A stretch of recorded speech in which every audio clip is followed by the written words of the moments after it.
Hey everybody, and welcome back to the channel. Today, Sabrina and I are talking about why we are moving back out of the house and into our RV again. This is something that we've been contemplating for a little while, and we're going to share our reasons with you right now. All right, so they're in no particular order. One of the reasons, the house spends a lot of time empty.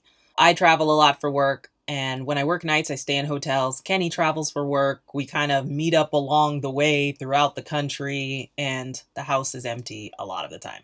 Or we do try to meet back up at the house, and that's actually one of the reasons later on in this video. But yeah, I mean, we feel like we are spending a lot of money for something that sits empty almost. There's been times that I think we've been gone for like 9 months at a time, and the house is just empty, like off and on throughout the year, but it's added up to like 9 months on the road, 3 months at the house.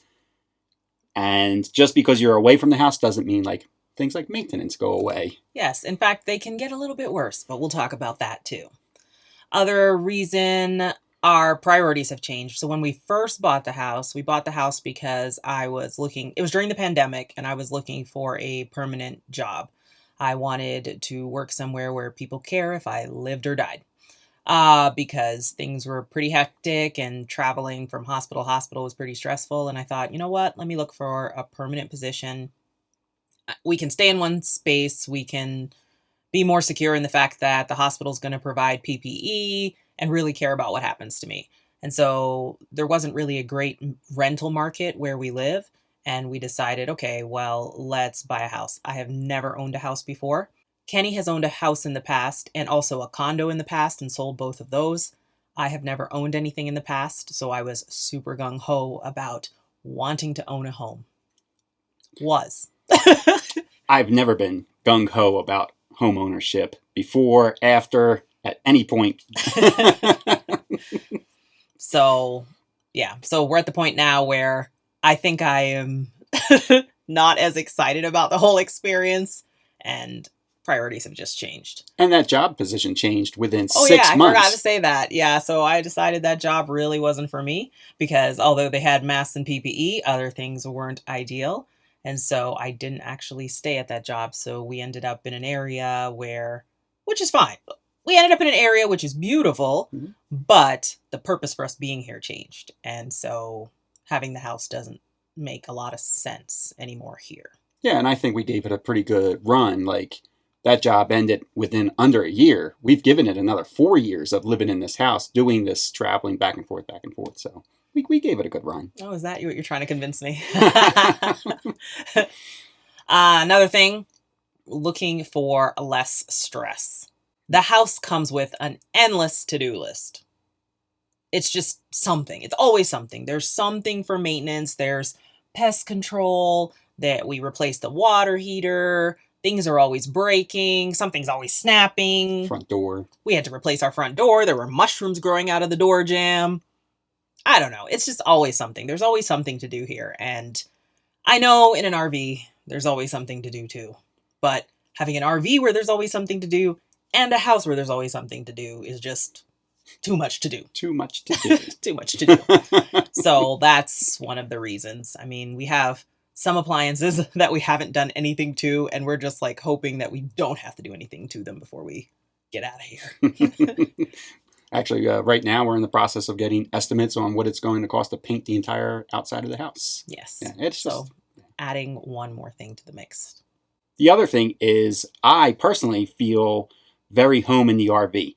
I feel just as home in the RV as I do in a home. Like, I think our RV in particular is very comfortable with all the slides out. I've never felt cramped in here or anything like that. You have different feelings about this, though, because to be totally transparent here, Sabrina's saying let's move into the RV for about 6 months. I'm saying let's give it a year. Although the last time we said this, and I said a year, we ended up being in the RV for 5 years. And that's really what I'm secretly hoping for again. But, you know, if it's just 6 months, if it's just a year while we travel around and maybe find something like a condo, an apartment, or even just a very, very nice RV lot, then that's great too. Just something less than a house. And, you know, I think that just makes things easier. But you feel differently. She might not feel anything at all, actually. Well, it's just that I don't know. I don't really get feeling at home. I guess I don't really understand that feeling. I don't know. It's just not a feeling that I really have or understand. Because in the RV, I'm in it. In the house, I'm in it, but I don't get this like warm, fuzzy, I feel at home feeling. I'm just where I am. So I don't know how to describe that. So at the house, I enjoy being there, not because of an at home feeling, but more just because I enjoy the space and not feeling cramped.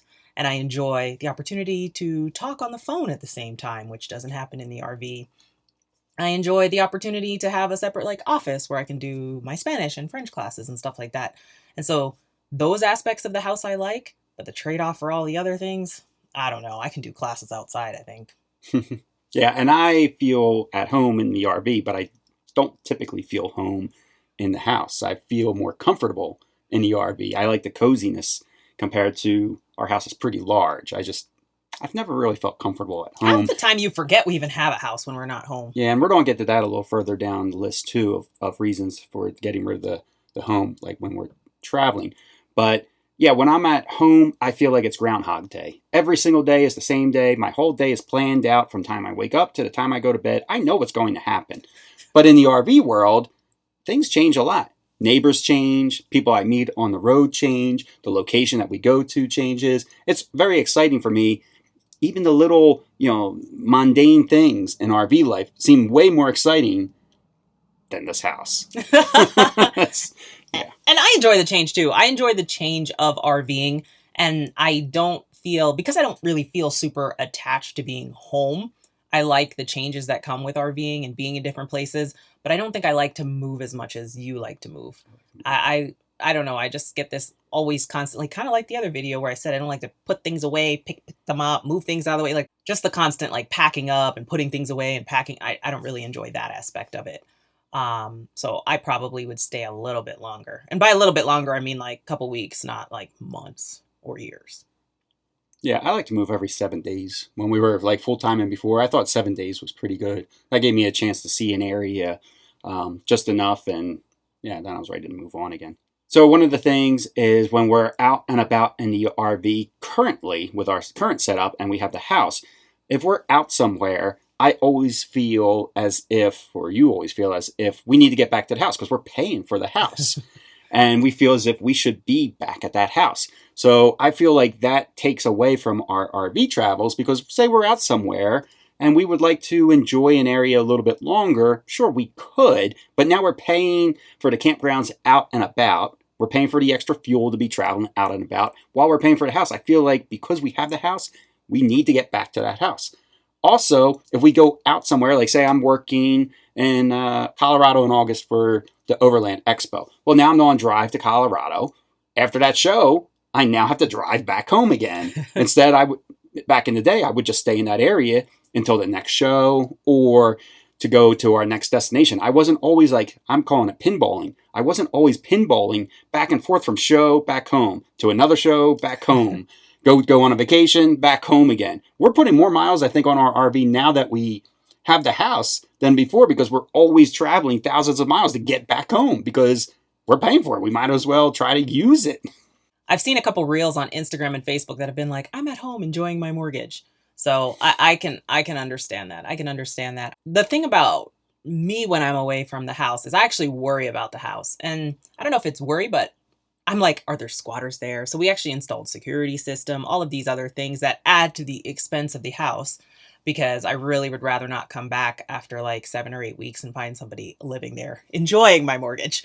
So I think about the house when I'm not home and it's more like a concern of is the property okay? Did a pipe bust open? I mean, we came back one time and our water heater had like a white ring around it where it had leaked and we were like, that is the last thing we need is a water heater leaking while we're away. So things like that concern me as far as is the actual property okay when I'm away. And I don't like my mental capacity being taken up by things like that, like ancillary things like that. I don't even like to think about it. And so that's something for me more than the ping-ponging back and forth.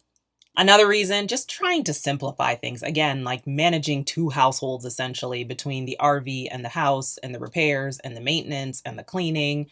And we have accumulated so many things now and things that I actually don't even remember we have. There's stuff that I have found recently and he's been putting on Facebook Marketplace that I don't even know we even have, because I bought them maybe 4 or 5 years ago when we first moved in. They've sat in a closet since.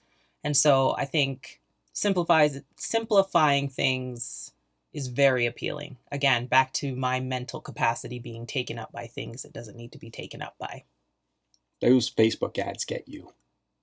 Oh my gosh, the algorithm knows me. I actually have 2 other things on the way right now that We're I was just about to downsizing. say, We're I haven't even told you downsizing. about them, and you probably won't. I don't even know. I don't know when they're going to arrive, but there are 2 other things on the way right now, and I'm like, the algorithm knows me too well. What am I going to do?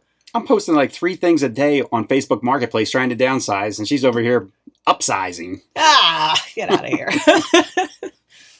Another thing about the house and comparing it to the RV is maybe for some people it's community. You know, if you've lived in an area for a long time, you've grown up in an area, and maybe you're afraid to break free because you don't lose those connections. That's not really the case for us so much.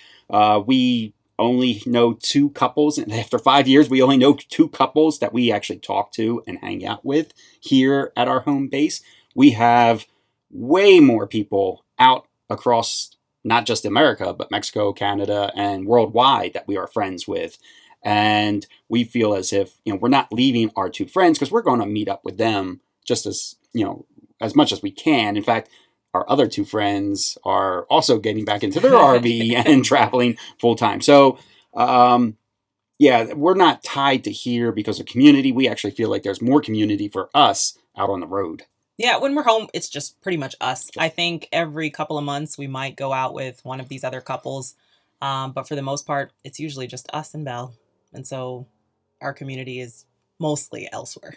Yeah. And, you know, this isn't like a leap into the unknown for us. We've lived in the RV for 5 years before. This isn't something that we're nervous about doing. We know that we enjoy it. We know that it works for us. And we always say, too, things are reversible. Like I said, we're only planning on doing this maybe 6 months, a year to 5 years. And we know, hey, if it doesn't really work out on the road, we're going to reverse it. But I think we know home ownership doesn't work out for us. And, you know, a condo that's maintenance free, a little bit less property to take care of, all that would be beneficial for us. I really like the idea of casita. I know you're not really on board with that, but I like the idea of a casita. The RV park's on there. And that's why when we're shopping for an RV, in the last video, like we were saying, like kind of this, not the sky's the limit, but we have a very wide range of what we're shopping for. Like we even talked about the 36Z. Oh, yeah, we liked that. We really liked that when Winnebago let us borrow that for a Florida Disney World trip. And that was like a home on wheels. It was very nice. That was back in like 2019 or something like that, but it was 2018 maybe. But it was really nice. It was very nice. It was very comfortable, very spacious. It was nice. Yeah. I mean, the downsides to that, of course, is drivability, but you don't drive, and I don't mind driving larger vehicles. So, you know, so it really depends on what we fall into with our shopping, I think, as well. Obviously, we're moving back into our Vista here. And then probably hopefully by next year, this time, we do have something new. Yeah, it's not a new lifestyle for us. And I already know like what I can bring, what I can't bring, what I need, what I don't need. And so it's just a matter of getting back to that point and just figuring out what to do with everything else. What's the everything else? Oh, they're on their way. No. Oh, jeez. All right, next. Okay. And finally, Belle. Belle feels like I feel. RV life is the place to be. She is just as bored in this house as I am. She sleeps a lot, like a lot. I know she's getting older, but she sleeps a lot. And as soon as you tell her, Belle, we're going to go to the RV, she flips out of the chair, almost like falls, and runs straight to the door and straight to the stairs of the RV. In fact, when we take her outside every morning or take her outside in the afternoons to use the restroom, she walks to the RV stairs and stares at us like, where are we going? So she's another reason. She would like to get back to exploring. Yeah. And for Belle, you know, different campgrounds and all that, she either sits up on the dash and she gets to see new people walking by. We go to the campground, she gets to meet new people, she meets new dogs. We drive, we stop at Love's, and she goes to the dog park. You know, she just gets to smell so much more than just a sofa. Yeah, there's not enough to bark at here at the house. That's true. So she needs things to bark at. So she's another reason. I think she's the main reason, I would say. Yeah. So that's our reasons for getting out of the house and back into the RV for now. If you have gone through a similar process, please, leave a comment down below. If you have any questions for us, also leave those comments. And if you have a topic that you would like us to cover next, leave that down in the comments too. Giving you guys a lot of homework over here. But that's all for now. Thanks for watching. We want to wish you safe travels. If you liked the video, you can give it a thumbs up. If you dislike the video, you can give it a thumbs down. And as always, we will catch you next time. See you later.